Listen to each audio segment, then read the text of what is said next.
An orc, bedecked in strange armor you've never seen before, Ted, raises an arm towards you.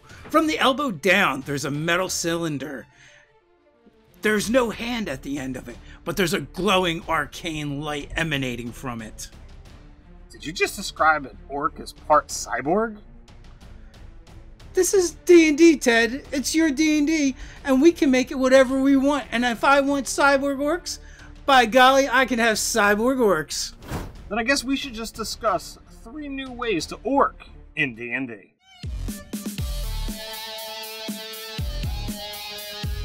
Welcome to Nerdarchy, for nerds, by nerds. I'm Nerdarchy Steve, and as usual, I'm joined by this nerd.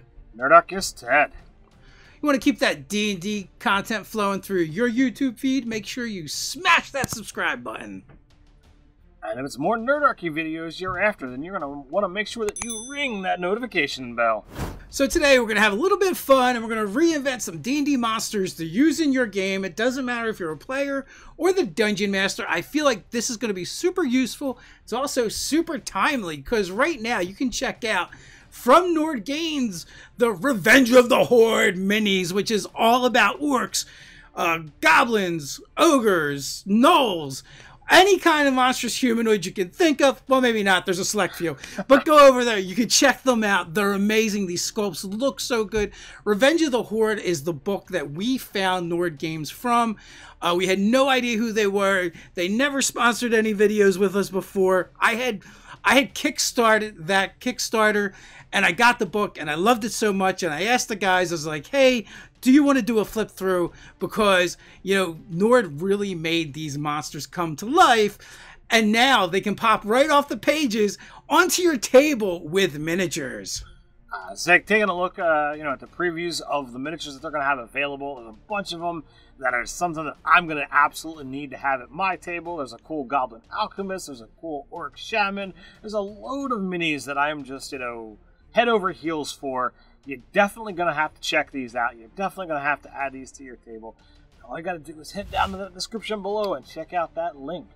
All right, let's jump into it, Ted, right? You know, we're playing some D&D, we're making D&D things. You know, should we change D&D monsters, races, and other tropes at all? Absolutely. This is one of those things that, too many people, kind of get set in their ways. And, for a while, I think we were one of those. Like, you can't go outside the box. You can't break away from, these traditions, these tropes. But after gaming for so long, it's actually so much fun to wind up making these changes and be like, you know what? In my world, this is the way goblins are. In my world, this is the way orcs are. Whatever it is that you want to do, you can just do it. Yeah, there's no reason not to. There's so many reasons why you should. It just changes it up, makes it different, makes it your own. It's a lot of fun to do from a world building perspective. And, sometimes you play with players, right? A lot of times they've been playing the game for a long time and they're used to everything. So why not make some changes? And you know what? What we're going to do here, we're going to come up with some sample ways to use orcs that are a little bit different than the normal. And we're not even saying you need to replace all your orcs with this one type, right? You could use them all in the same campaign. Why do all orcs have to be the same? Why do all dwarves and elves have to be the same? All humans aren't the same, right? So you would think there would be divides and splits among, these different races and cultures, even more so than just the subclasses, right? If you have a mountain dwarf that lives on one side of the world and, another on the other side of the world, why would they be exactly the same? There's just different factors. If they had never interacted with, I feel like you would get different cultures, and you could do the same thing with orcs, and that's what we're going to do. And so, our number one new way to orc is wait. Before we actually start talking about it, all right. Throw in the comments if you happen to find these things, evocative, and you want us to dive deeper on them. Please let us know. We're making new content all the time. We could absolutely explore some of these, features as, a new orc subrace or what have you. We just want to know what your thoughts and feelings are. So, all right, Dave, what do we got as tribe number one?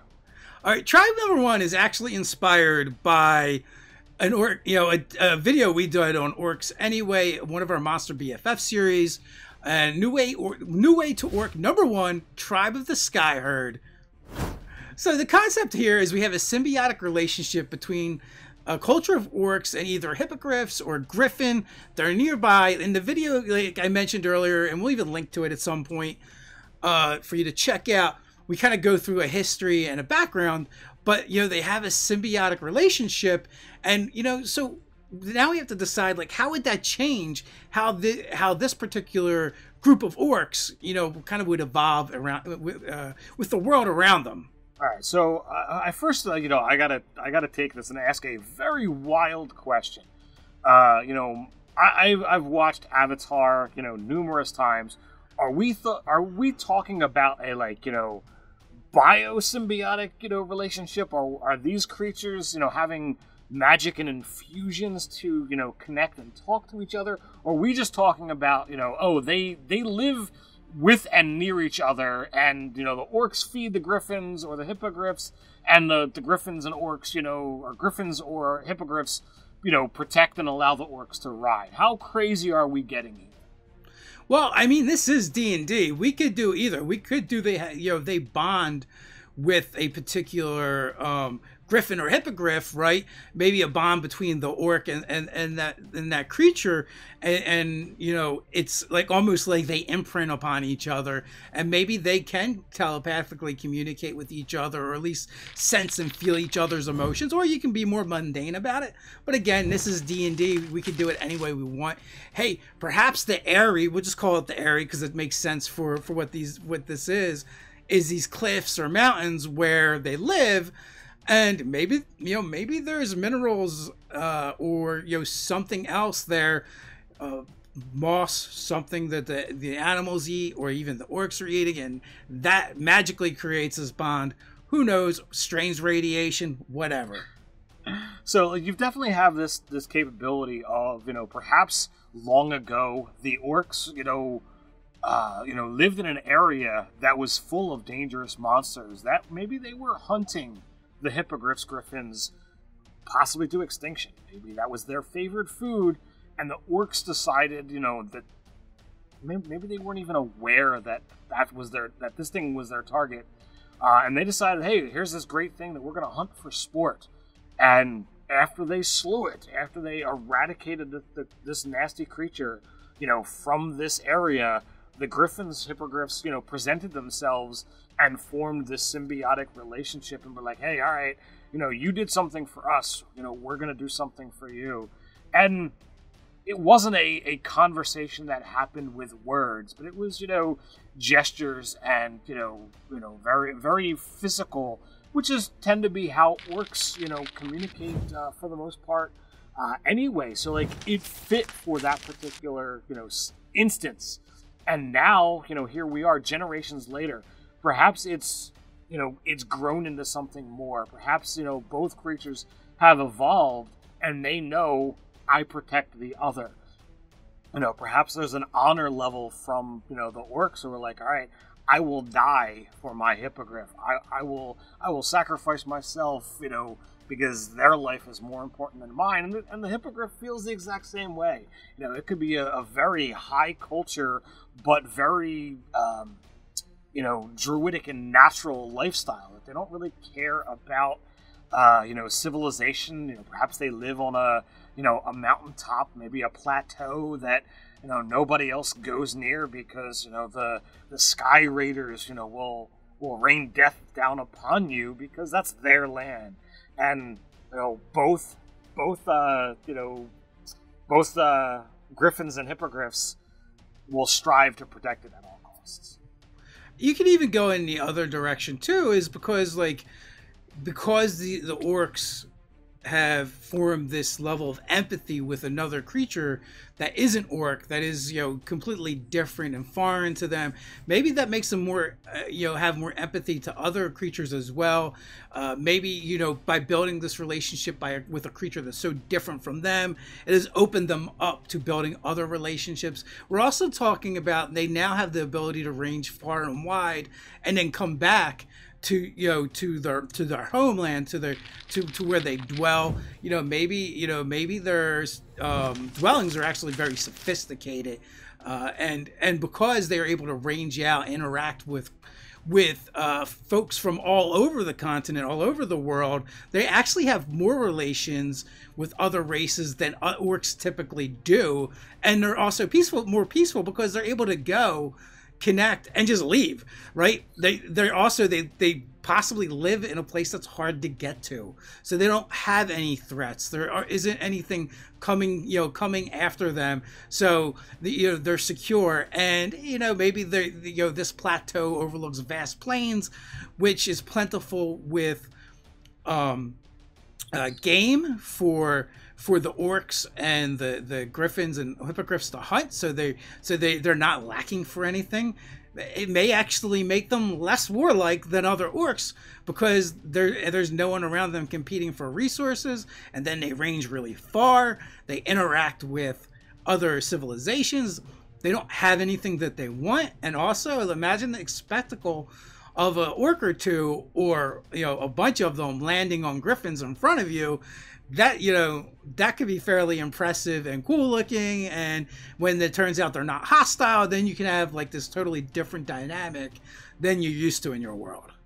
Yeah, I think that would be fantastic. I think you could do a lot of good, shock and awe, kind of encounters, throughout, the campaign with these type of orcs. All right, so next up, New Way to Orc number 2, and yes, I know this name is terrible. We need a better one. You know what? How about the comments? You supply a better one or suggest a better name. But we have the Tribe of the Grumsh Breakers, and this is the idea of a society of orcs that have thrown off the ways of Grumsh, and maybe they don't even, they actually don't look to the gods at all. And they've kind of rejected, shamanistic magic or divine magic altogether. So you've got the capabilities here of having orcs that, maybe we've got a strength intelligence or strength and, charisma based orc.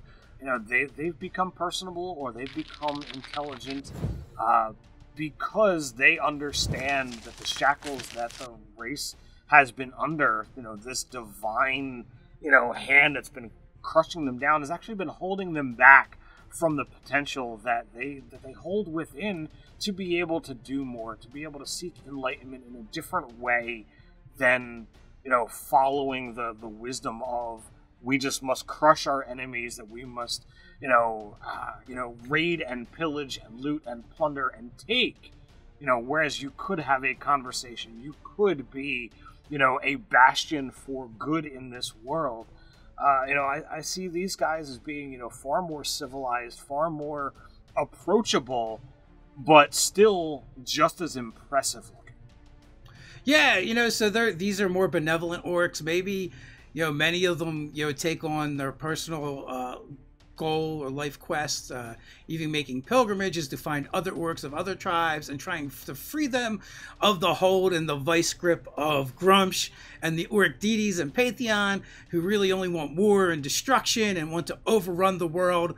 But you're a benevolent orc and you don't want that. You want to embrace civilization and kindness, and essentially, you're trying to make amends for what other orcs have done, or even what the orc Pantheon has done, because your tribe, your clan of orcs, has realized you can get out from within the the booted foot of Grumsh and the evil orc gods.